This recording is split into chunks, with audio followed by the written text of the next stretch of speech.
Hey guys, what is up? This is Matthew Davis, the movie lover here. Welcome out to another movie review. This time it is going to be on the 1994 Tim Burton, Johnny Depp film, Ed Wood.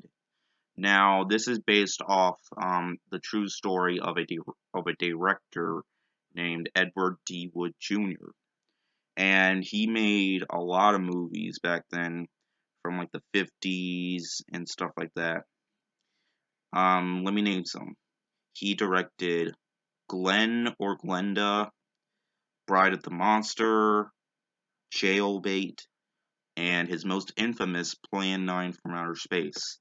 Now, I've seen Plan 9 from Outer Space. I did a movie rant on it when I should have just called it a movie review because I did not know this. When I watched Ed Wood, it made me appreciate the film a little bit more because here's the thing, I was judging it too hard because I should have known that it was a movie that was, you know, it's supposed to be bad. It's a cult film, and with the effects, it's supposed to be laughable, not supposed to be taken seriously. So I kind of felt bad for hating on it that much.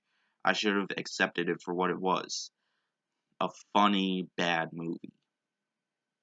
So basically, Ed Wood he was known to be the worst director ever. And is he the worst director ever? No. He is not. In my opinion, I don't think he's the worst director ever. That honor would have to go to Jason Freeberg and Aaron Seltzer for me, and Uwe Boll. Hell, I think Michael Bay's even worse. But anyways, Ed Wood was a little-known filmmaker from the early 1950s who gained post-humanist notoriety for his dreadful B-grade science fiction films in the mid-80s. This film, of course, is produced and directed by Tim Burton, and Tim Burton's fictionalized portrait of Wood's strange yet mediocre life and career. Burton filmed Ed Wood in black and white to recreate the atmosphere of Wood's films. The film primarily focuses on three aspects of Wood's life: his transvestism, his relationships with his oddball cast and crew as he tried to make his films on shoestring budget, and his friendship with aging horror movie great Bela Lugosi, whom he tried to help. And that's the main plot of Ed Wood. Now, this film basically is honoring Ed Wood, pretty much. This film was made after he died, like over 10 years after he died. But this is a drama film and a comedy film at the same time. What I really liked was the last 20 minutes when they actually made Plan 9 from Outer Space. They got pretty much everything right that was in Plan 9 from Outer Space. That, like, they mentioned the tombstone that fell in the movie, that fell over, the prop that fell over in the movie.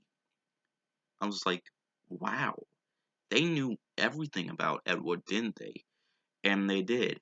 And for a film that was released in black and white, this film definitely looks very well. I mean, this isn't the actually, it might be the first time that Tim Burton used black and white, but I'm thinking of another black and white film, Frankenweenie, the animated stop motion film from 2012. But anyways, here's one thing though, that I mentioned. Okay, Tim Burton made a movie that starred Johnny Depp as Edward Scissorhands, the movie Edward Scissorhands. And 4 years later, Tim Burton directed this movie that stars Johnny Depp as Ed Wood. Wouldn't it be funny if someone made a pun called Ed Wood Scissorhands? Alright. And by the way, this film is rated R mainly because of language, pretty much. But yeah, anyways, Johnny Depp does a very funny job as Ed Wood. In fact, here's the thing: Ed Wood was actually in the war, from what I've seen in the movie, because there is a scene in the movie during Halloween um, where I think it was Bella who tried to who tries to scare kids, tricks them by being Dracula, and the kid says, "Those teeth don't scare me." And then Ed Wood says, "Well, what about these teeth?" And then he takes off a part of his dentures and he shows it to him, and then he screams and runs away. And then he's like, how how did you do that? These are dentures. I lost three of my teeth in the war." But yeah, this is a very funny movie. I had a really fun time watching this movie last night with my dad. And sad thing though, this movie didn't do very well at the box office. I forgot how much it made, but yeah. And Ed Wood actually has a very memorable soundtrack. In fact, it has a very underrated soundtrack. And you know, when they made this movie with the sets, designs, and stuff, it certainly shows that. And near the end of the movie, with they mention the stuff about what happened to Ed Wood and his friends, basically. But overall, Ed Wood is a very unique and well done film, a movie that basically involves making movies, and I can say this is one of Tim Burton's very best films. I'm going to give it a 5 out of 5. This is an amazing movie. I would definitely watch it again. I'm not sure if it's out on Blu-ray. I really hope it is, though, because I would really like to own this film on Blu-ray, so yeah. Anyways, that is it for this video, and I'll see you guys later. Word out.